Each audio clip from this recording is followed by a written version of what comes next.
कहाँ जा छिपे हो प्यारे कन्हैया, यहाँ लाज मेरी लुटी जा रही है।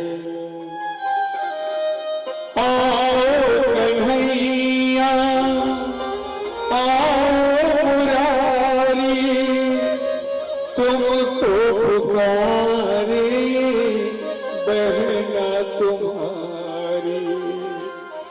देखो जरा ये हालत हमारी, महलों की रानी लुटी जा रही है। हाँ सारी दुनिया कोई मेरी रक्षा कर नहीं है, तुम तो मेरे भाई हो, अपनी बहन की लाज बचाने आओ न प्रभु। द्रौपदी आत्मवाणी से भगवान को पुकारी और द्रौपदी की पुकार द्वारिका में भगवान के कान में जाकर टकराने लगा। बोले रुक्मिणी मुझे जाना होगा, मेरी बहन की इज्जत के ऊपर आवाज आ रहा है, मुझे जाना होगा। और उसी समय भगवान उस सभा में प्रकट हो गए और जैसे दुशासन साड़ी खींच रहा था भगवान अपने हाथ को उठाए, दुशासन साड़ी खींचने लगा, भगवान साड़ी देना शुरू कर दिए। खींचते खींचते श्वास जी बेहोश होकर गिर गया दुशासन, लेकिन रुक्मिणी की इज्जत पर आंच आने नहीं दिए भगवान, रक्षा किए द्रौपदी का। भगवान अपने तरफ से कुछ नहीं दिए थे विश्वास जी द्रौपदी को, क्या दिए थे जानते हो? जो 999 धागा था, एक एक धागा को 12-12 हाथ की साड़ी बना करके भगवान उस दिन द्रौपदी को दिए थे। 1000 साड़ी दिए भगवान द्रौपदी को। बताओ जब उसकी लाज के ऊपर बात आई तो अपनी ओर से कुछ नहीं दिए थे, उसी धागे को भगवान साड़ी बना दिए थे और द्रौपदी की भगवान ने उस समय रक्षा किए थे। सुने, इसलिए कहते हैं भगवान को भी पहले है ना, ये आते हैं। हाँ बोले अर्जुन जब जब मुझे कोई पुकारेगा मैं अवश्य आऊंगा। पता नहीं किस भेष में आकर नारायण मिल जाएंगे, पता नहीं भगवान नारायण किस भेष में आपकी सहायता करने के लिए आपके पास आ जाए।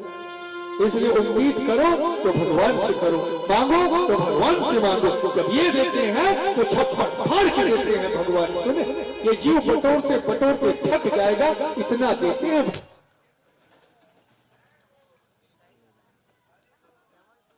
भगवान बोले धर्मराज आपने बात तो बहुत सुंदर कही, अच्छी बात है, लेकिन जब तक राक्षस रहेंगे तब तक तुम्हारा यज्ञ पूर्ण नहीं होगा। बोले भगवान जब तक राक्षस रहेंगे यज्ञ पूर्ण नहीं होगा।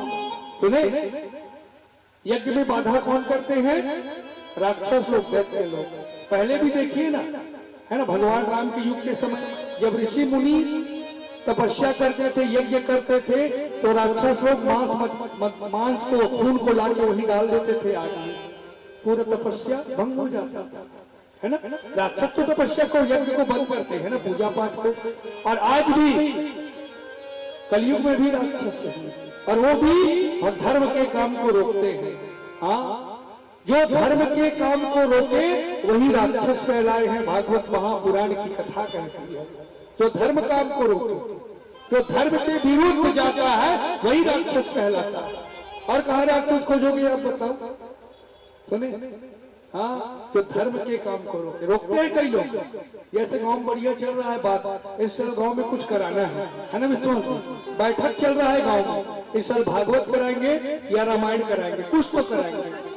और आप सियान है गाँव, और आप भी गए हो बैठक में, और सब कोई बोल रहे हैं भैया एक बार चलो रामायण या भागवत कथा कुछ तो कराते हैं गाँव में, और सियान है और तो कहीं नहीं कराएंगा, अब बड़ खर्चा 9 दिन में कौन हो रही, ये बोल दिए। और वो नहीं हुआ तो पूरा पाप आपके सिर में जाएगा, क्योंकि आप बोले और वो नहीं हुआ। आप रोक दिए ना पूरे कार्यक्रम को, धर्म के काम को आप रोके हो, इसलिए राक्षस उस समय आप कहलाते, क्योंकि आप बोले और नहीं हुआ। और आपका चलता है उस गांव में और सब कोई अच्छा कार्यक्रम पे बोल रहे हैं और आप हाँ बोल दो, और वो कार्यक्रम हो गया तो सोचिए कितना बड़ा पुण्य आपके सिर में चला गया। उसके बाद बताइए, इसीलिए कहते हैं आपको धर्म के काम में शामिल नहीं होना है, मत हो, हट जाओ, लेकिन जो करते हैं उनको करने दो। और नहीं बोले और करने नहीं दिए तो रावण और कंस उदाहरण है, उसकी मृत्यु भी वैसी होगी। हाँ, भगवान के काम में जो रोक लगाता है उसकी दुर्गति हो जाती है। आपको नहीं होना, मत हो भैया, चद्दर तख्ती ओढ़ के तो घर में सूख जाते हैं, लेकिन कोई गलत तिलक मत रोक। तो कई लोग ऐसे करते हैं, हाँ, खुद भी करेंगे, खुद तो वो आगे नहीं आएंगे, और जब कोई आगे आने का प्रयास करेगा उसको पकड़ के खींच देंगे वो लोग। धर्म के काम में कभी अड़ंगा नहीं डालना चाहिए, तो भागवत में कथा कहती है, वरना उसकी भी दुर्गति हो जाती है बाद में। सुने, हाँ, ठीक है ना, आप शामिल मत हो भैया, लेकिन कोई कर रहे हैं उसको तो करने दीजिए, आप मत आइए भले बीच में। और एक बात बताओ, कोई चीज किसी के बगैर इस दुनिया में नहीं अटकता। सुने, एक कभी नहीं मोर विदेशों का काम अटकी नहीं, किसी के बगैर इस दुनिया में कोई चीज नहीं अटकता। भले खराब हो लेकिन वही वो काम है। सुने, भले कृष्ण हो जी, लेकिन होगा वो काम अवश्य, आपके बगैर नहीं अटकेगा। आप इस दुनिया को नहीं चला रहे हो, सुने, ये चलाते हैं दुनिया को। चलावे के दिन चलावे 5 साल में सरकार बदल जाते के दिन चलावे, 5 साल में तो सरकार भी बदल जाती है। जब भारत सरकार शाश्वत नहीं है तो आप कैसे शाश्वत हुए बता? हाँ, कई जगह घमंड तो मोर से चला था गाँव है, एक गाँव में मोर चलते मैं हवा का गाँव है ना, हम जाओ तेनी रवे तब हो गाँव रही और तेनी कर तब हो चलिए गाँव। सुने, तो थोड़ी हुई सबके बगैर चलता है दुनिया में। सुने काम, हाँ, देखा सोचते मर जब तो घर में था तो घर के मन मर गई तोर से 15 दिन योग पार नहीं रोए, ओकर बाद सब आंसू पोंछ के फिर अपन काम में लग गई। सुने, हाँ, कोई किसी के बगैर नहीं मरता इस दुनिया में, माता याद रखना। सुने, सब नॉर्मल जिंदगी में आ जाते हैं बाद वापस। सुने, हाँ, तो धर्म के काम में कभी अड़ंगा नहीं डालना चाहिए। भगवान बोले युधिष्ठिर को, तो यज्ञ करूं बोला था धर्मराज, लेकिन जब तक राक्षस है तो यज्ञ सफल नहीं होगा। और वो राक्षस कौन था? जरासंध, जरासंध नाम का राक्षस। ये यज्ञ होने नहीं देगा। जरासंध, जरासंध कौन है? जरासंध का मतलब क्या होता है? जरा मतलब होता है बुढ़ापा। शाब्दिक अर्थ मैं बता रहा हूं, जरा का मतलब क्या है? बुढ़ापा। और ये जरा सबको आएगी, आएगी, हाँ, ये जरा सबको आएगी। बुढ़ापा किसी को नहीं छोड़ेगा। सुने, सबको आएगा। ये बुढ़ापा क्या है? अकेले की लड़ाई है। एक झन लड़े लाख माता हो, सियानहीन दाई दादा हो, एक झन लड़ना है बुढ़ापा के। ये बुढ़ापा क्या है? सफर जिंदगी की बस आखिरी यही है, होगा जरा से संधि साथी भी अब नहीं है। जब बुढ़ापा आखिरी विश्वास जी, कोई मित्र नहीं रहा है। बुढ़ापा कौन दोस्ती जी बता? अकेले लड़ना है बुढ़ापा को, कोई यार दोस्त नहीं रहते। बुढ़ापा जवानी में मिल जाएगा यार दोस्त, बुढ़ापा में किसी का यार दोस्त नहीं होता है ना।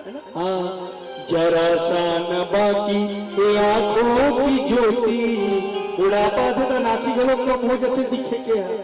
जरा सा न बाकी बने राखे, सबल बने राखे जी, कान भैरा देना चाहिए, कान भैरा देना चाहिए, नहीं सुनाना चाहिए। सियान में काबर भैराना चाहिए। सुनते थे झगड़ा ही नहीं, सुनते काय झगड़ा तो कहानी नहीं सुनाई तो बहु बेटा कब को गाड़ी दे तो करना है, नहीं सुनते तो हंसत रहो, मतलब देखते तो मन गाड़ी दे रही तो लोग हंसना तो का फर्क पड़ी। और सुनते थे झगड़ा और कहीं सुन दे रही झगड़ा ही नहीं मत हो, अनि सुनते कहा झगड़ा काने भैरी भैरा होगी, कान सुनते थे बता। हाँ, तो बुढ़ावा में कान में भैरा दे के भगवान तुमने बाकी आंखी आंखी बने रखे।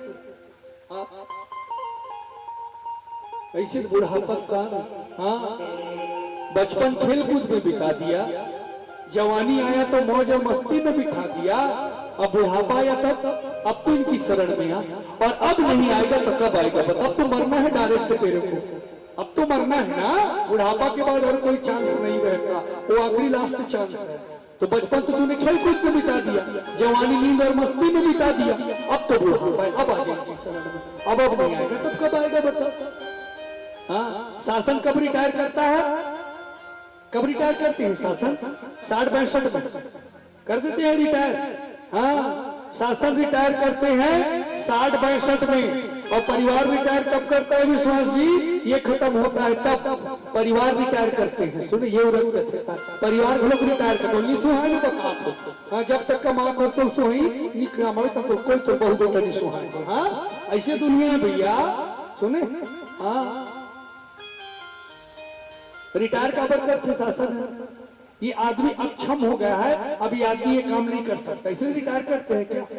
इसलिए रिटायर करते हैं ना। हाँ, लेकिन आदमी रिटायर होने के बाद क्या करते हैं विश्वास जी? चुनाव लड़े चलते थे। हाँ, पंजाब बीजेपी और कांग्रेस वह दुकान खोलाते, धनकुट्टी मशीन खोलाते, कति कमावे मर जब।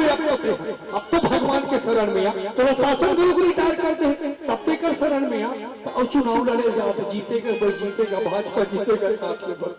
बुढ़ापा मर जब मत कमा जा, अब बहु बेटा दे सब बोलते हैं और भगवान के भजन करते हैं, तब तो कल्याण हो नहीं होने वाला। मैं बता सुने, नहीं होगा। नहीं तो बुढ़ापा आ गया मतलब भगवान की ही शरण में आ जाओ तो ज्यादा अच्छा है। हाँ, तब आपकी मुक्ति होगी, वरना कोई मुक्ति का साधन नहीं आपके पास, बता रहा हूँ। सुने, हाँ, सुना तो सियान मन बैठे हो प्रेमन। हाँ, भगवान तुम इशारा कर रहे, सफेद सफेद हो देता है जान डरो। अब कन्हैया का राजा सबो जय कन्हैया, अब ही जान ले प्रभु कहीं करो। राम राम कृष्ण कृष्ण कहा तब तो हरे, कलयुग केवल नाम आधार। तुमने घंटों पूजा करने कहा तो भगवान के नाम में जप करो, कल्याण हो जाए। सुने, हाँ, ऐसा ये सब परिवार सब वही बात सुने विश्वास जी। कैसे नहीं तोर बिगर में जिए नहीं सको, मर जाऊं का मर में जीते, वो सब के बात सुने। हाँ, और वादा कर ले साजना, तेरे बिना मैं न रहूं, मेरे बिना। ये कहीं गाना है ऐसा कुछ नहीं है। मैं बताऊं क्या है, मैं बताऊं क्या है? कशे में वादे प्यार वफा सब बातें हैं, बातों का क्या हो। दो टुकड़े हो गए थे उस बच्चे के। तो एक जरा नाम की राक्षसी उधर से आ रही थी और उस बच्चे को देखकर वो राक्षसी क्या की? संजीवनी विद्या से उस बच्चे को जिंदा कर दी, जोड़ दी। वो राक्षसी बच्चे को जोड़ दी और वरदान दे दी वो राक्षसी कि जो तुझे दो टुकड़ा करके फेंकेगा बेटा, तेरे शरीर के कोई भी अंग को काटेगा फिर वो जुड़ जाएगा करके। ऐसा वरदान मिला था जरासंध को, इसलिए इसको मारना बड़ा मुश्किल था। अब उसके हाथ को काट देते, उसका हाथ फिर जुड़ जाता है। आके सुने, गले को काटते गला फिर जुड़ जाता, ऐसा था जरासंध। तो भगवान कृष्ण क्या बोले कि जब तक जरासंध को नहीं मारेंगे यज्ञ पूरा नहीं हो सकता। धर्मराज, जरासंध को मारना पड़ेगा। तो कैसे मारना है? वो कहाँ का रहने वाला है? मगध का रहने वाला है, मगध देश का। और ये मगध कहाँ है? अभी मगध का भी का क्या नाम है विश्वास जी? बिहार। बिहार ही मगध कहलाया है पहले। सुने, बिहार, उत्तर प्रदेश बिहार जो बोलते हैं ना, वही मगध है। वही का राजा था जरासंध। तो भगवान बोले जरासंध को मारना है तो दो लोग मेरे साथ चलो जरासंध को मारने के लिए, है ना? कौन कौन? अर्जुन, हाँ का नहीं? तुम मेरे साथ चलोगे। भीम भैया, हाँ प्रभु तुम मेरे साथ चलो।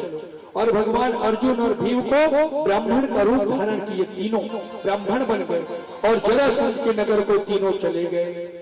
जरासंध शिव जी का महान भक्त था जरासंध, है ना? जब ये मंदिर में रोज पूजा करता था शिव का, और जब नीचे उतरता था तो जितने भी ब्राह्मण लोग रहते थे, गरीब लोग लाइन लगा करके खड़े रहते थे, सबको दान करता था जरासंध। सोना चांदी जो मांगते थे जरासंध, सब बड़ा दानी था जरासंध। सुने, लेकिन राक्षस सबको दान करता था। सारे ब्राह्मण लाइन से खड़े रहते थे, जब जरासंध आता था तब कुछ देंगे करके। अब जैसे जरासंध मंदिर से पूजा करके उतर रहे थे, उसी समय भगवान कृष्ण, अर्जुन और भीम भी लाइन में खड़े थे ब्राह्मण बन करके। जरासंध सबको कुछ न कुछ देते आ रहा था, तो कृष्ण जी के पास आए, सोना चांदी भगवान की झोली में डालने लगे। भगवान बोले जरासंध हमको ये नहीं चाहिए, हमको सोना चांदी नहीं चाहिए। तो जरासंध बोले ब्राह्मण क्या चाहिए तुमको, बोलो, तुम जो मांगो मैं दूंगा, ये जरासंध का दरबार है। तो भगवान बोले क्या चाहिए सुनो। युद्धमनो देहि राजेन्द्रम द्वन्द्वसो यदि मन्यसे युद्धार्थिनो वयं प्राप्तः राजन्यानान्यकांक्षिणः। बोले राजन, हम धन के स्वार्थ के लिए आपसे भिक्षा मांगने नहीं आए, हमको धन नहीं चाहिए। तो बोले क्या चाहिए, दोगे हमको? हाँ मैं दूंगा, क्या चाहिए बोलो। तो भगवान बोले हमको युद्धम नो देहि राजेन्द्रम द्वन्द्वसो यदि मन्यसे, हमको द्वंद्व युद्ध चाहिए आपसे, द्वंद्व से मन्यसे, हमको द्वंद्व युद्ध चाहिए। दोगे युद्ध दान दोगे? हमको लड़ाई करना चाहते हैं हम आपके साथ। जरासंध बोले तुम लोग तो ब्राह्मण हो और ब्राह्मण तो कभी लड़ाई का दान नहीं मानते, वो तो क्षत्रियों का काम है, कौन हो तुम लोग? भगवान बोले उससे तुमसे क्या मतलब, हम ब्राह्मण रहे का क्षत्रिय रहे, तुम युद्ध दान दोगे कि नहीं दोगे बताओ। जरासंध बोले हाँ मैं दिया तुम लोगों को युद्ध दान दिया।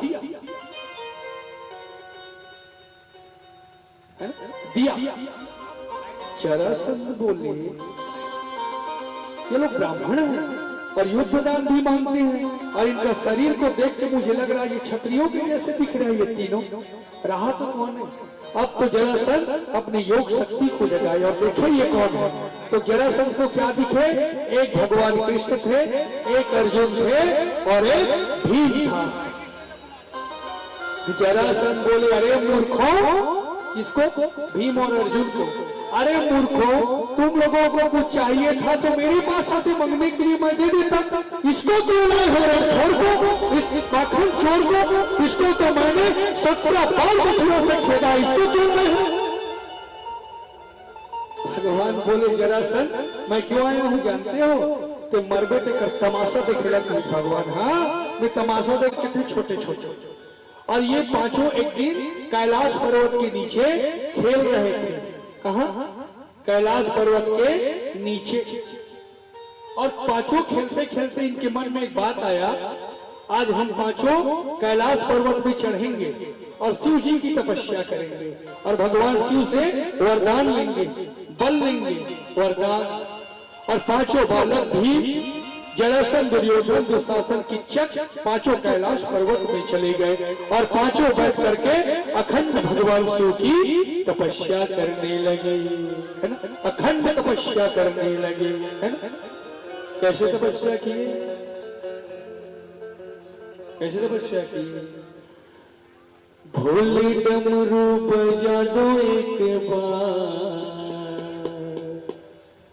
भोले डमरू बजा दो एक बार हमारे कीर्तन में, भोले डमरू बजा दो एक बार हमारे कीर्तन में, भोले डमरू बजा दो एक बार हमारे कीर्तन में, हमारे कीर्तन में, हमारे कीर्तन में, हमारे कीर्तन में, हमारे कीर्तन में, भोले डमरू बजा दो एक बार, धमक धमक डम डम डम डम डम धमक धमक डम डम, धमक धमक डम डम डम डम डम धमक धमक डम डम, भोले डमरू बजा दो एक बार हमारे कीर्तन में, भोले डमरू बजा दो एक बार हमारे कीर्तन में, भोले किसी पे गंगा विराजे, भोले किसी पे गंगा विराजे, शीश पे भोले के गंगा विराजे, भोले के गंगा विराजे, गंगा विराजे की गंगा विराजे, विराजे की गंगा विराजे, भोले गंगा, भोले गंगा बहा दो एक बार, भोले गंगा बहा दो एक बार हमारे कीर्तन में, भोले गंगा बहा दो एक बार हमारे। 20,000 हाथी बल, एक हाथी दिमाग खराब हुई नहीं विश्वास जी, उम्र दाब काफी है हाँ भड़की एक फना। और सोचो 20,000 हाथी का ताकत कितना हुआ। पांचों बच्चे प्रसन्न हो गए। बच्चों को अगर कुछ चाहिए और दे दोगे तो बच्चे बहुत खुश हो जाते होते हैं ना, तो पांचों बच्चे खुश हो गए और ये लोग पांचों दौड़ते हुए कैलाश पर्वत से उतर गए। और जैसे पांचों उतरे अचानक पांचों में एक बोलने लगा, अरे एक गलती हो गया हम लोगों से। क्या गलती हुई? हम सबको तो 20,000 हाथी का बल मिला, लेकिन हम किसके हाथ से मरेंगे? हमको कौन मारेगा? हम किसके हाथ से मरेंगे और हमको कौन मारेगा? एक जन कहते गरम गरम है अपने शंकर जी बैठे हैं भैया, चलो पूछ ले वो बिनज गरम गरम है हावे शंकर जी है, चलो जाओ फिर कैलाश पर्वत। तब भीम कहते मैं नहीं जाऊं भैया, भोगे की इसका बात। मोट डांट रहा भीम, और मोट डांट लगा बार बार पहाड़ चढ़े में तकलीफ होते सुने। मोट डांट लग करके लटोरी लेके चढ़ाऊ ना समझ आ जाए कैसे लाते थे। मोट डांट में बार बार पहाड़ नहीं चढ़ सके सुने। हाँ और भीम हरा है मोट डांट बने छोटा है भीम। भीम कहते मैं नहीं जाऊं भैया, मैं अब क्यों उतरे हूं जी, अब मैं नहीं जाऊं। तो भीम कहते सुनो जी एक काम करो, तुम चारों जन जाओ ना और कहा कहीं शंकर जी मोहन बता दो कौन मारी तेल, मोहन बता दो कि भीम ये मन कहते हाँ। अब तो जरासंध दुर्योधन किच्चक और दुशासन ये लोग फिर कैलाश पर्वत चले गए और भीम नीचे में बैठी थी जैसी। अब ये लोग चारों भाई गए, चारों गए बोले प्रभु प्रणाम। महादेव बोले कैसे रे ठहरा गए तुम? ये मन कहते प्रभु हम लोग 20,000 हाथी ताकत दे बर दे, लेकिन कौन मार ही तेलत हमारा नहीं बताए, हमारे काकर हाथ में मर मर। भगवान शिव कहते तुम वरदान मांगे के घर रहे हो 5 एक दिन कहा तब भगवान शिव कहते ओनिया टेकरे हाथ में मर जाओ, चारों भगत बनिया लेके जाओ पूरी बार ही तुम चारों जन फुकटा गिनती में चारों जन सुने। अब जानकारी नहीं है तो कौन मारे भीमे मार ही बल शिव जी उठपुटांग में देखे भरदान में बता दो उठपुटांग दे उठायो तो कर से ज्यादा नखरा नहीं करे के जिनी आए ही मार ही तुम जाओ चारों छल लगी फुकटा गिनती में। अब क्या कहती अब तो नीचे जाना चाहिए। अब भीम तो पूछी काकर हाथ में मरना है भैया। अब भीम ल कहीं बता पारबो रे वही अच्छा नहीं हो चारों जन घर के पिटियो और वो मंडल दे तो एक बात भीम नहीं बता की नहीं भीम नहीं बता और चारों जन मुंह जात खानी खुशी खुशी गई नाथ खानी मुंह लटका कहने में चारों जन और भीम बैठे रहा। भीम कहते कैसे भैया हो कौन मार ही जी हम पांचों झल्ला। एक जन कहते वो तो आखिर मंदिर भैया कुछ पैसा खींचना नहीं खोली शिव जी है कहीं नहीं बताई भीम। तो भीम को ये बात नहीं पता था है ना कि मैं इन चारों को मारूंगा। सुने विश्वास जी, लेकिन द्वारिकाधीश को पता था कि जरासंध को भीम मारेगा इसलिए वो भीम को ले गए थे मगध को। सुने इनको पता था, ये क्या नहीं जानते बताओ। और सचमुच दुर्योधन को किसने मारा? भीम। दुशासन को किसने मारा? भीम। किच्चक को किसने मारा? भीम। और अब है जरासंध का नंबर मरने का। हाँ भगवान इसीलिए भीम को वहां लाए थे गदा युद्ध कराने के लिए। अब तो गदा युद्ध होना तो पहले धर्म युद्ध होता था विश्वास, दिन भर झगड़ा होते थे लड़ाई और शाम को एक जगह भोजन करते थे बैठ करके। सुनिए शत्रु पक्ष दोनों ऐसे युद्ध होता था भैया। और अभी मत पूछा भी लड़ाई तो पहले धर्म युद्ध होता था तो दिन भर ये लोग झगड़ा होते थे, गदा चलाते थे, दोनों गदा चलाने में माहिर थे विश्वास जी। भीम एक गदा मार देता था ना जरासंध को, जरासंध 10 गदा मारता था फिर भीम को उठा पट के भीम अस्त मारे भीम ज्यादा मार खाए। और रात हुई नहीं तन भगवान कर भीम जाए कहा कन्हैया अप्पड़ मार थे जी मैं नहीं सकूं तैसे लात थे कन्हैया वो जरासंध अप्पड़ बलवान है जी अस्त मारे है। भगवान कहा जीतबे भीम भैया जीतबे पक्कर ही जीतबे कहा भगवान ले काली लड़ ले बैठा। फिर दूसरा दिन गया युद्ध में फिर लड़ाई फिर मारे जोर जोर से भीम की हालत खराब हो जाए। लड़ते लड़ते 18 दिन हो गया दोनों को। अब 18 दिन में भी भीमे है ज्यादा मार खा रहा है। सुने वो तो एक गदा मारे दिन भर में तो 10 गदा लोग पिटे हो घर की जरासंध लोहा गदा मार खाए। 18-19 दिन हुई नहीं कहने भीम कथे में नहीं रहा कन्हैया मैं घर जाऊं जी मैं नहीं जाऊं। भगवान कृष्ण कहते काबर देखस का जी 18 दिन हो गए मार के नहीं मार खा तो कन्हैया तोला का है अर्जुन तोला तो भात खा ला हो नहीं वह लड़ भी भैया जो सेवा तो मार नहीं खा तो कन्हैया तुम लगा तोला वो अर्जुन तुम तो बढ़िया रखो भगवान कहते हो मैं भात खा ला भैया 3 दिन ले इंसान भात खा ला का खाना खाई में हाँ भगवान कहते भी एक बात बता 18 दिन से लड़े हाँ एक आदमी बोला देखे मेरे तरफ तुमने ध्यान दिया जब तुम गदा युद्ध करते उस समय तुमने मुझे देखा भीम का नहीं देखा कन्हैया भगवान का काला चीज में तब की तेरे मुला नहीं देखा भीम भैया और मेरे को क्यों ध्यान नहीं करते तुम अर्थात भगवान क्या बोल रहे हैं भीम के माध्यम से सबको यही बता रहे हैं तुम कोई भी लड़ाई लड़ो विश्वास पद की प्रतिष्ठा का नौकरी का चाकरी का बेटा का बहुत का जमीन का जायदाद का कोई भी लड़ाई लड़ो लेकिन नजर मेरी ओर रखना चाहते हैं भगवान ध्यान मुझे करना तब तुम जीतोगे और मुझे ध्यान नहीं करोगे तो तुम कोई भी लड़ाई नहीं जीतोगे बोले भगवान सुने हाँ और ये स्वाभाविक है आप कोई भी लड़ाई लड़ो पद का प्रतिष्ठा का विद्यार्थी पढ़ाई लिखाई नौकरी चाकरी का इनको भी तो ध्यान कर लो आप टीचर भी हो स्कूल में जब पढ़ाने जाते हो तो कलम उठाते हो तो पहले ठाकुर जी को ध्यान करो फिर देखना आपका काम कैसे होता है मैं करो थो मोर से हो थे तू हमरा दहा मोर से चला के घमंड में बैठे हो तो काला भगवान को साथ नहीं बताओ घमंड आया तो भगवान साथ छोड़ के निकल जाते हैं सुने हाँ यही बोल रहे हैं भीम को तुमने मेरी ओर कहा देखा भीम भैया तो कहा था मेरे को देखे हो तुम भीम को तुम नहीं देखे कन्हैया भगवान बोले कल तुम जीत जाओगे मेरी ओर देख लेना बोले भगवान तुम पक्का जीतोगे मेरी ओर देखोगे जीतोगे तुम सेमीफाइनल मार में भीम भैया ठीक है कन्हैया काली भर मार खाए बहुत तैयारी करे लागे बोला कि भीम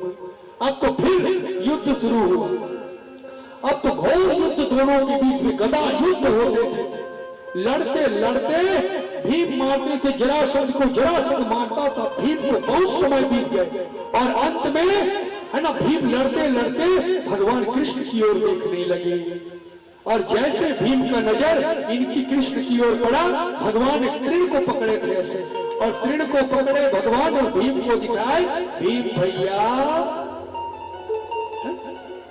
अब ये समझ गए कन्हैया कि इससे फाड़े बोला तो टुकड़ा करेगा उसी समय भीम जरासंध उठा के पटके और अपने एक पांव में उसके पांव को दबा और उन्होंने एक टांग को पकड़ करके फाड़ दिया दो टुकड़ा जरासंध फट दिया फाड़ करके हाँ दौलत वरदान मिले रहा है माता हो जुड़ेंगे और फिर खस खस खस खस पैसा और फट फले जुड़ गए अरे भीम के फिर खड़ा हो जरासंध आवाज तो इतना हमारी जो भीम लगी हमारी फाड़े हंस रही के हालत खराब हो गई करो मार खा खा के हाँ हालत खराब हो गई माताओं फाड़े हंस रही ज्यादा पीड़ती साथ भीम उनको तो वरदान था ना जुड़ने का फाड़े वो फिर जुड़ गया अब तो जैसे रात हुई भीम अपन रूम में है अपन कमरा में और सब बोरिया बिस्तर लधर इसमें जाते कन्हैया अब मैं नहीं रहा प्रभु बहुत हो गई है अब मैं लड़ाई नहीं करूंगा भगवान का तो रूप भी भैया काला रूप में चीज देखेगा मार खाना बोला का है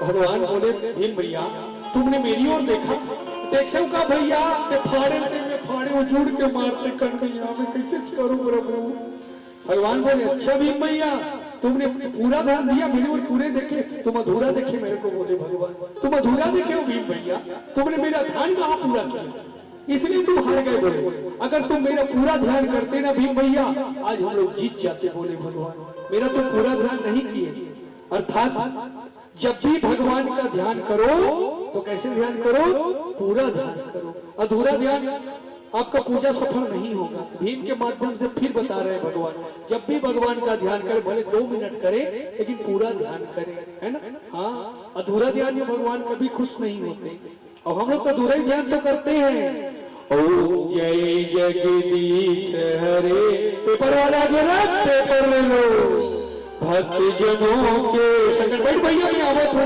क्षण में दूर गाया भी खड़े ओम जय जगदीश हरे वही सतर पूजा आरती गलो करते कब गलो मारा थे देखता वही से कर भी पूजा भगवान के भगवान कभी प्रसन्न नहीं होंगे मैं बता रहा हूँ भले 1 मिनट पूजा करो लेकिन पूर्ण ध्यान भगवान की ओर होना चाहिए सुने तब भगवान आपकी पूजा को स्वीकार करेंगे पूरा ध्यान उस समय पूजा के समय केवल ठाकुर जी के ऊपर ही तो होना चाहिए हाँ पूरा ध्यान दो।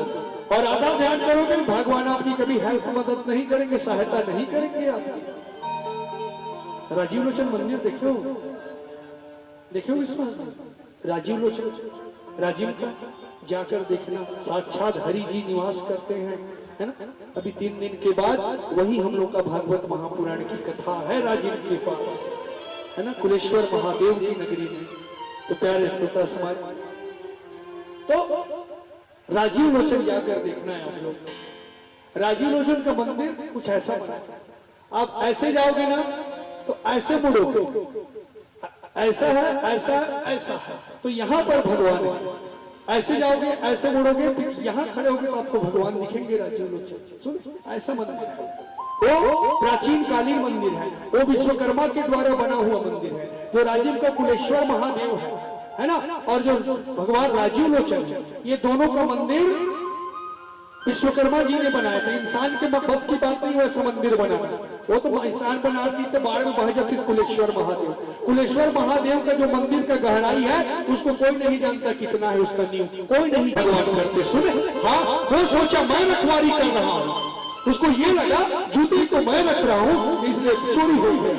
और उस दिन अगर वो केवल राजीव लोचन में ध्यान लगाता तो भगवान उसके जूते की रखवारी करते वहां पर। सुने, किसी को नहीं ले जाने देते वो। तो हमसे गलती कहाँ होता है? यही तो हमसे गलती होता कि हम कर रहे हैं, हम चलाते हैं घर को, हम ये भ्रम में हम पड़े हैं, हम चलाने वाले हैं परिवार को, हम घर को चलाते, इस गांव को हम चलाते हैं, इस देश को हम चलाते हैं। ये हमारी गलत ख्याली है। आप नहीं चलाते, चलाते तो भगवान है, ये राधा रानी सरकार है, ये चलाती है दुनिया को। आप क्या चलाओगे बताओ?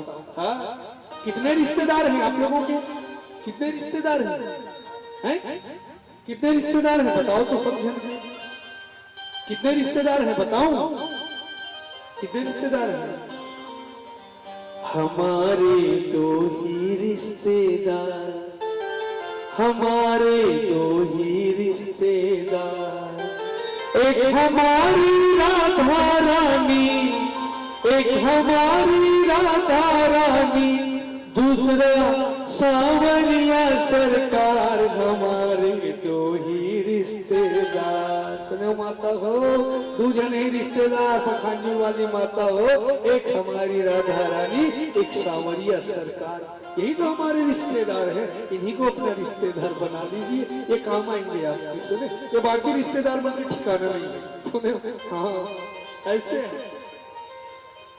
तो भगवान बोले मुझे पूरा देखना भीम भैया। बोले ठीक है कन्हैया। अब तो फिर युद्ध शुरू हुआ। तो युद्ध करते करते अचानक भीम भगवान की ओर देखे तो भगवान तीर को पकड़े और ऐसे फाड़े। भीम बोले हाँ कन्हैया, इतना तक तो मैं भी जान गया, आगे? तो भगवान इस तीर को इधर फेंके, इस तीर को इधर फेंके। अब समझ गया कन्हैया। बोले अब तो जरासंध को फिर फाड़ दिए और इस टुकड़े को इधर फेंके, इस टुकड़े को इधर फेंके। वो फिर खसखस रहा है लेकिन जुड़े हुए। हाँ, वो भी कन्हैया खसखस रहा, भीम डर रहा, खसखस फिर मार ही बोले करके। लेकिन प्यारे श्रोता समाज, वो आया जरूर लेकिन उल्टा होने के कारण वो जुड़ नहीं पाया। देवता ताली हो जाकर के भगवान कृष्ण का ध्यान किए और पुष्पों की वर्षा करने लगे। बोलिए द्वारिकाधीश भगवान की जय हो। उल्टा फेंके ना तो उसका शरीर उल्टा हो गया, तो उल्टा कि वो नहीं जुड़ पाया और सीधा रहता फिर जुड़ जाता। इस तरह भगवान ने जरासंध का वध करा दिए। बोले राजा, अब भगवान जब जरासंध का वध किए तो भगवान इंद्रप्रस्थ वापस आए। तो अब बोले अब यज्ञ होगा विश्वास, तो काम का बंटवारा करना पड़ेगा। जब यज्ञ होता है ना, बड़ा यज्ञ, तो काम का बंटवारा किया जाता है। करते हैं, एक अकेले से हो पाएगा क्या? नहीं होता। जैसे इसी यज्ञ को देख लो, हाँ अलग अलग काम मिला है, सबको मिला है ना। हाँ, विश्वास जी का अलग काम है ना। हाँ, अवध पटेल हमारे मामा जी को अलग काम मिला है, सब अलग, गायतामन की अलग काम है, भंडारा वाले अलग अलग काम है ना, सबको काम बांटा गया है ना यहाँ पर। हाँ, विकास भैया का अलग काम है, सबका अलग अलग काम है।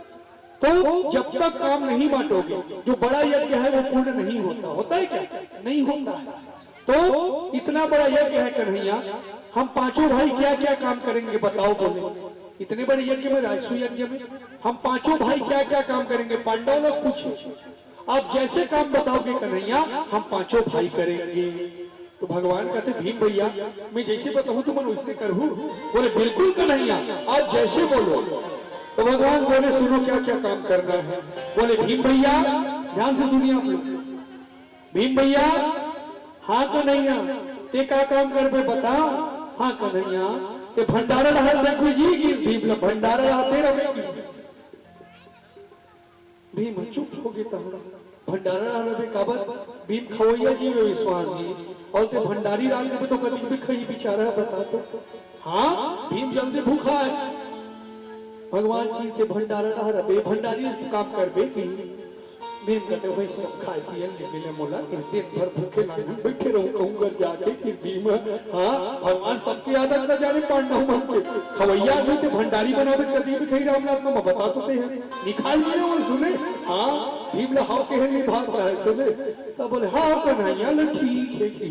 नकुल हाँ कन्हैया, नकुल अब्बर दर्पण देखे सुंदर रहा और सुंदर से अब्बर दर्पण देखते देखते नहीं।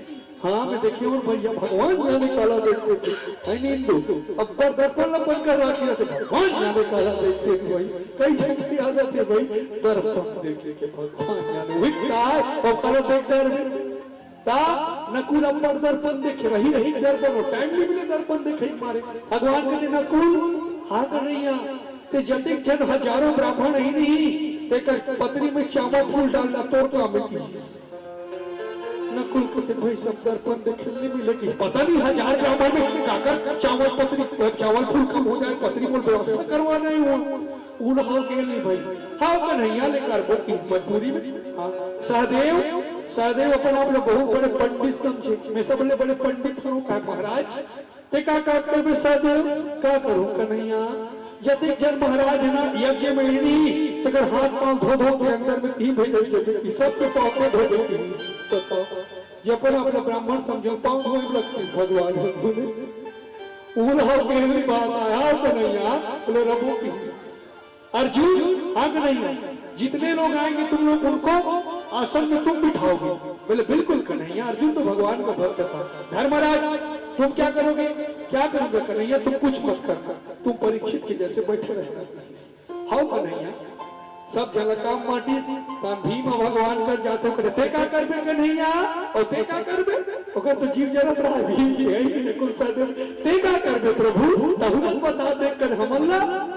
भगवान बोले मैं क्या करूंगा जानते हो इस यज्ञ में भीम भैया? हाँ बताने को नहीं है। भगवान बोले हे भीम भैया इस यज्ञ में जो भंडारा होगा उसका जूठा पत्थर मैं उठाऊंगा भीम भैया। बोले भगवान मैं उठाऊंगा भीम भैया और सब लोगों को पानी मैं पिलाऊंगा। बोले भगवान ये मैं करूंगा भीम भैया। लघुता से प्रभुता बढ़े इसलिए भगवान कहलाए। क्या बोले? मैं भंडारा के जूठा पत्थर में उठा जाऊंगा। भगवान खा खा कोटी की कर बताइए विश्वास जी। इसलिए तो भगवान कहलाए छोटे से ही बड़े बनते हैं कोई अचानक से बड़े नहीं बन जाते। सुने इसके लिए बड़े बनने के लिए आपको पहले छोटे बनना पड़ेगा। भंडारा में कहते हैं शास्त्रों में कि यज्ञ में सबसे बड़ा पुण्य का काम है भंडारे का जूठा पत्थर उठाना। ये सब भगवान ने किया था। राजसु यज्ञ युधिष्ठिर किन्ना हरता में झूठ उठा मजी ऊपर भी कृपा किया था। वह कथा कैसी है ना? वह कथा कैसी है गुरुजी? मुझे वह कथा सुनाइए। तो बोले कि राजा परीक्षित कृष्ण यशासीतम सखा कश्चित् ब्राह्मणो ब्रह्मविदम् विरक्तम् इंद्रियार्थेषु शांतात्मा जितेन्द्रियः। बोले राजा एक भगवान एक ब्राह्मण भगवान की बड़े परम मित्र थे। वे बड़े ब्रह्म ज्ञानी थे और सभी विषयों में विरक्त थे, शांतचित और जितेंद्रिय थे। इनका क्या नाम था? सुदामा। सुदामा ये भागवत महापुराण का मेन टॉपिक है माता है सुदामा चरित्र। इस कथा को जो ध्यान लगा करके सुनता है भगवान उसके जीवन से गरीबी को दूर कर देते हैं। उसके घर में जीवन में गरीबी फिर नहीं आता जो इस कथा को सुनते हैं। कई लोग कहते हैं महाराज सुदामा कौन है ना? सुदामा कौन है, इसके माता पिता कौन है? थोड़ी देर के बाद 10 मिनट बाद, अभी बहुत सारी कथा बाकी है। महाराज जी इशारा कर देंगे फिर करेंगे हम। तो प्यारे श्रोता समाज, सुदामा कौन है? कई लोग पूछते हैं मुझसे, कई लोग मन में प्रश्न है कि कहीं भी हम लोग भागवत कथा सुनने जाते हैं तो सुदामा का पूरा परिचय नहीं देते हैं हमको, तो ये सही है। कई लोग पूछते हैं सुदामा के माता पिता का क्या नाम है?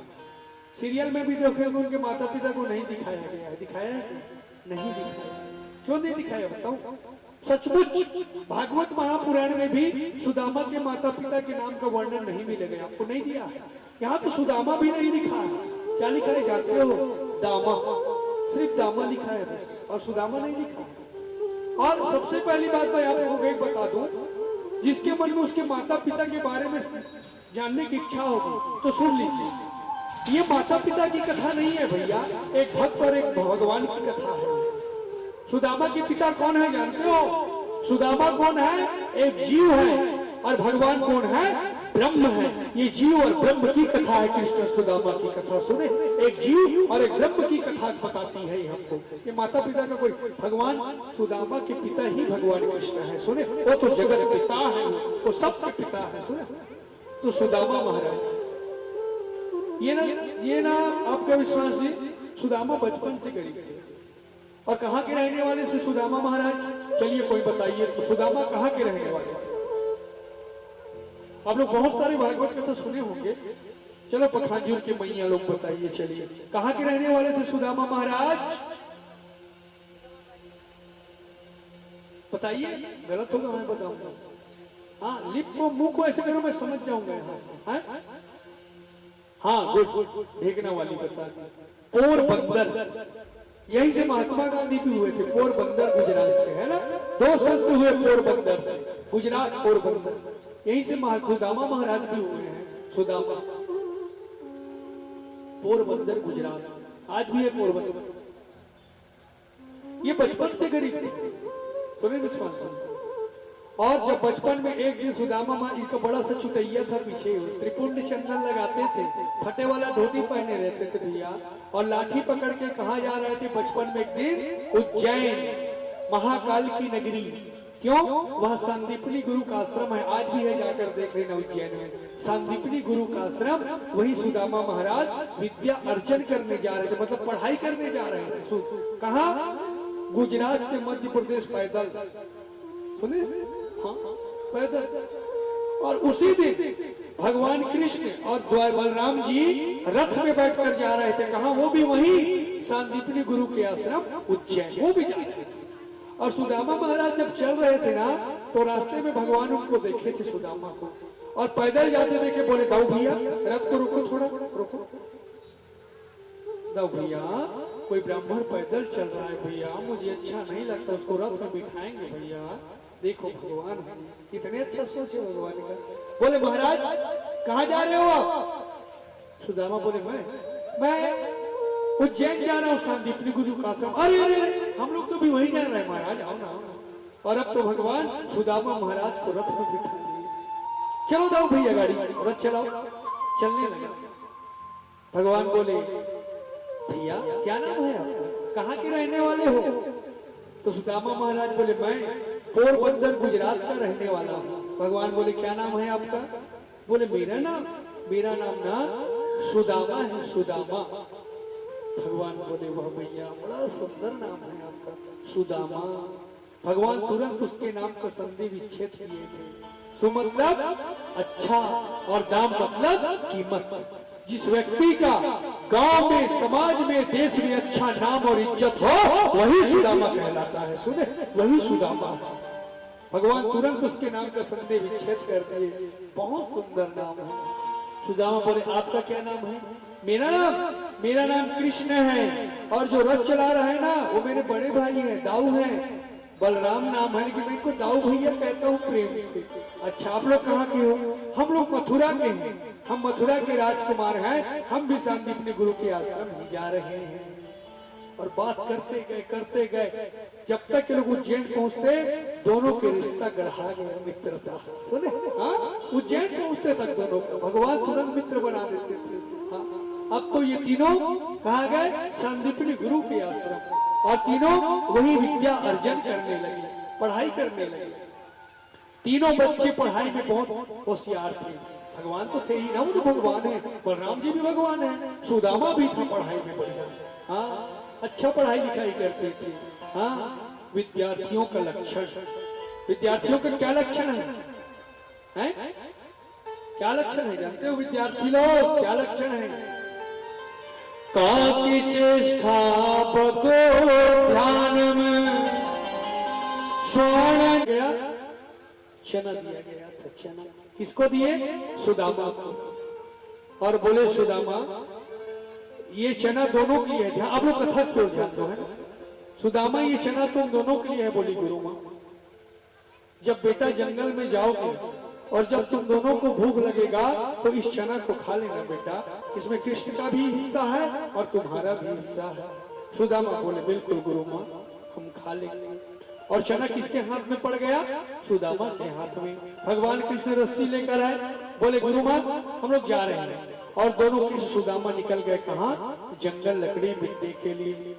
और लकड़ी बीनने गए बात आए तो दो पेड़ था, सूखा पेड़। तो भगवान बोले सुदामा तुम इस पेड़ में चले जाओ, मैं इस पेड़ में चले जाता हूँ। लकड़ी चढ़ के तोड़ते हैं पेड़ में। सुदामा इधर के पेड़ में चढ़ गए, भगवान इधर के पेड़ में चढ़ गए और लकड़ी तोड़ने लगे। और जैसे लोग कुछ ही लकड़ी तोड़े थे, अचानक से बारिश होने लगा। वहां पर बादल गरजने लगा, बिजली चमकने लगा जंगल में, और घनघोर बारिश होने लगा। इतना पानी गिरता था, छोड़ने का नाम नहीं लेता था। और ये दोनों पेड़ में ही है, दोनों भीग रहे हैं भगवान कृष्ण और सुदामा। पानी छोड़े तो घर जाए, पानी नहीं छोड़े। ऐसे करते करते शाम हो गया, शाम से रात भी हो गया, अंधेरा हो गया चारों तरफ। और दोनों को ठंड, सुदामा कांप रहा था ठंडे। भगवान को चिंता होती है भैया ब्राह्मणों की। भगवान बोले सुदामा मैंने पकड़े रहे भैया, गिर मत जब पेड़ ले जी। सुदामा कहता हूँ पकड़े रहे कन्हैया, आता हूँ मत गिर जब ऊपर ले। और ऐसे करते करते 9 बज गए। अविश्वासी रात, पेड़ भी चढ़े छे दोनों कोई। ये लोग कब देखते थे बताओ एक दूसरे को? जब बिजली चमकता था ना तब देखते थे एक दूसरे को, वरना अंधेरा था पूरा। तो 9 बज गया ना रात ना, तो सुदामा जी को भूख लगना शुरू हो गया। भूख कहते हैं ब्राह्मणों को जल्दी भूख लगता है। तो सुदामा जी को भूख लगना शुरू हो गया। तो सुदामा जी को याद आया, अरे मेरे पास तो चना है, गुरु माँ ने चना दिया था, उसी को खाया जाए।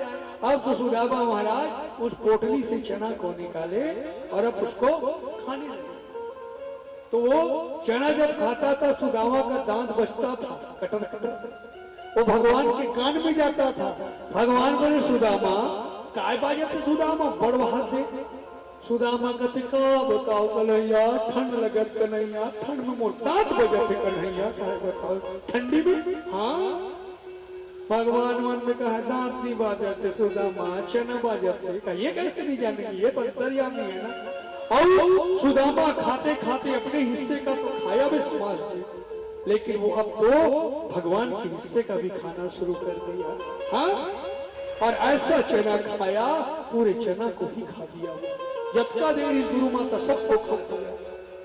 भगवान मन ही मन बोले सुदामा तूने अच्छा नहीं किया, अपने हिस्से का खाया वो ठीक था सुदामा, लेकिन आज तूने मेरे हिस्से का चना खाया है, और जितना दाना तूने मेरे हिस्से का खाया है अब उतना साल तुझे अब गरीबी भोगना पड़ेगा। बोले भगवान, क्योंकि तूने मेरे हिस्से का खाया है ना। हाँ, तूने मेरे हिस्से का खाया है सुदामा। कई लोग कहते हैं है ना भगवान ने सुदामा को श्राप दिया था। नहीं, ये गलत बात है विश्वास जी। भगवान ब्राह्मण प्रिय है, ये कभी किसी को श्राप नहीं देते। सुदामा दुख क्यों पाया था? अपने कर्म के कारण। सुन, इंसान दुख पाता है कर्म के कारण। सुदामा ने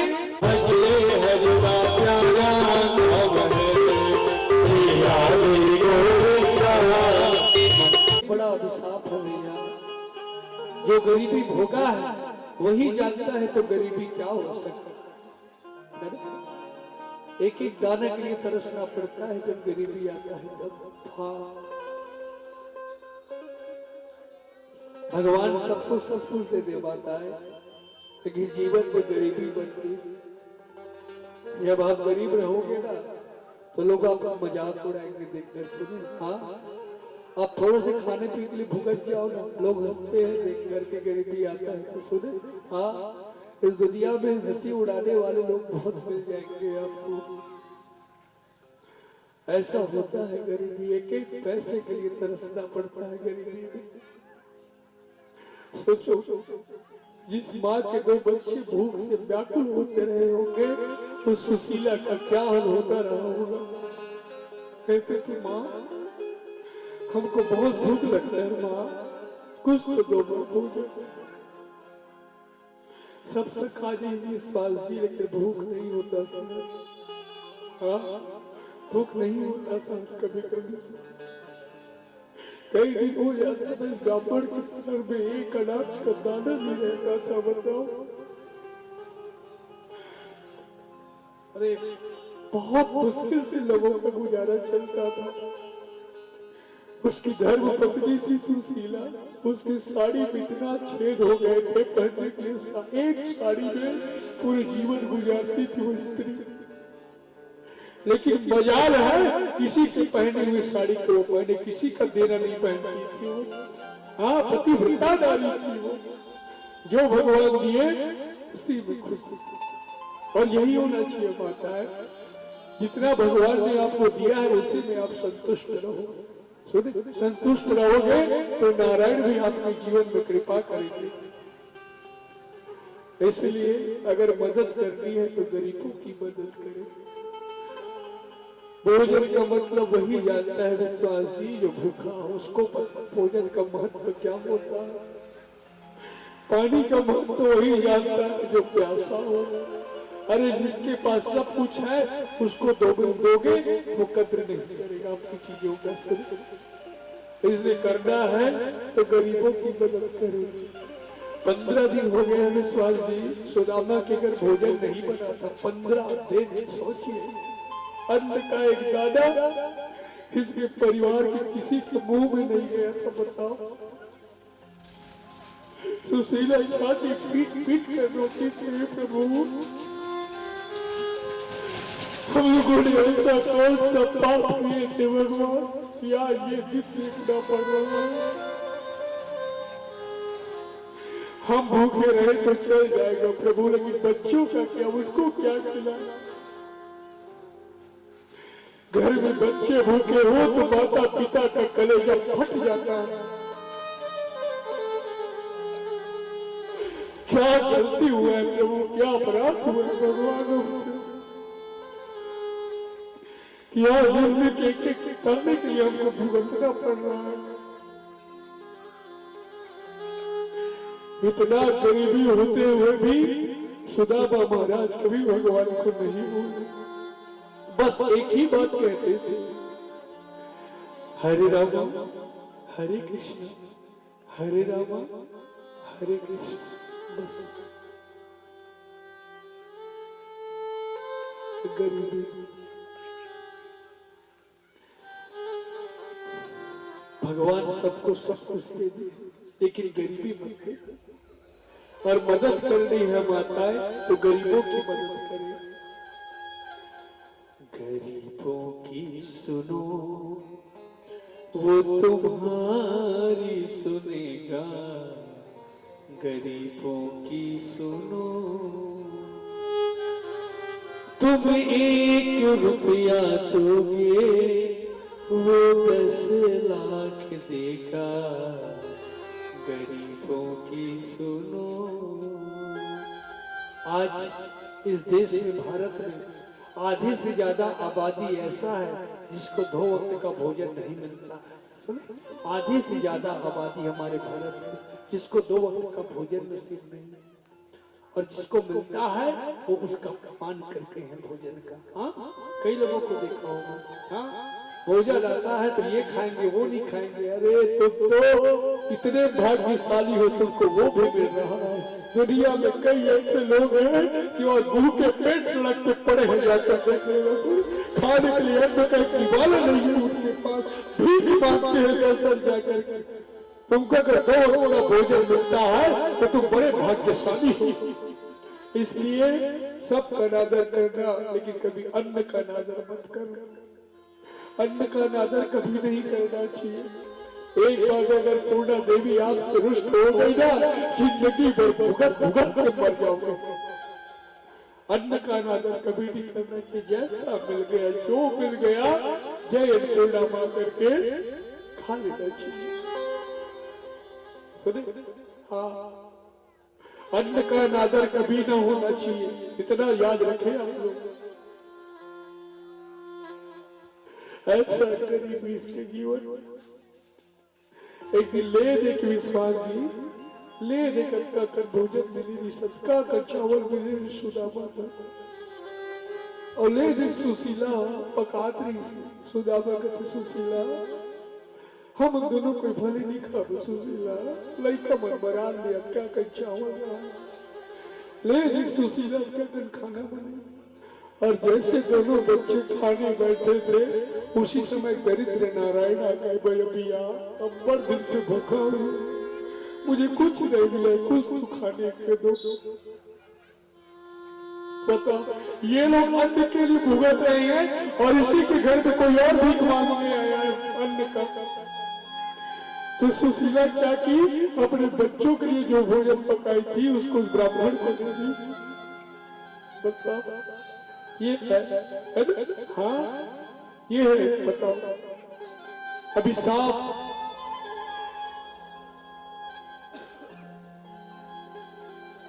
ऐसा गरीबी। और जिस दिन तेजस्वास जी सुदामा के घर चूल्हा नहीं जला था, उस दिन से ये भी भोजन करना ना कृष्ण जी छोड़ दिए थे। ये नहीं खाते। रुकमणी कहती दिखा लेना प्रभु, थोड़ा मेरा मित्र भूखा है, उसका परिवार भूखा है। रुकमणी एक मित्र भोजन करे, एक मित्र भूखा रहे, ये कहाँ का न्याय है रुकमणी?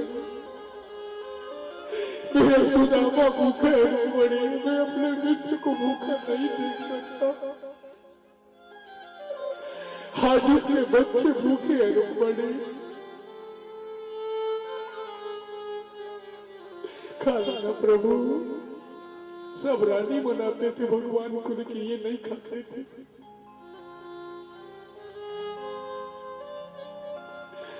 एक दिन की बात है, सुशीला कहने लगी स्वामी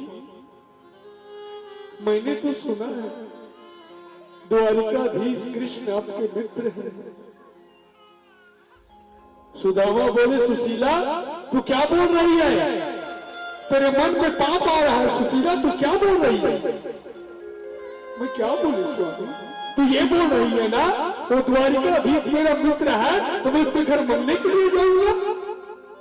बोले सुशीला ये खुददार ब्राह्मण है, ये मर जाएगा लेकिन किसी से अपने हाथ ही फैलाएगा। सुशीला मैं नहीं जाऊंगा सुशीला किसी से मंगने के लिए। दुनिया वाले क्या कहेंगे? सुदामा को गरीबी आया तो अपने मित्र के घर से इतना सारा मन चलाया, लोग मुझ पर इल्जाम लगाएंगे। सुशीला मैं मर जाऊंगा सुशीला, लेकिन कन्हैया के घर भी जाऊंगा मैं मंगने के लिए।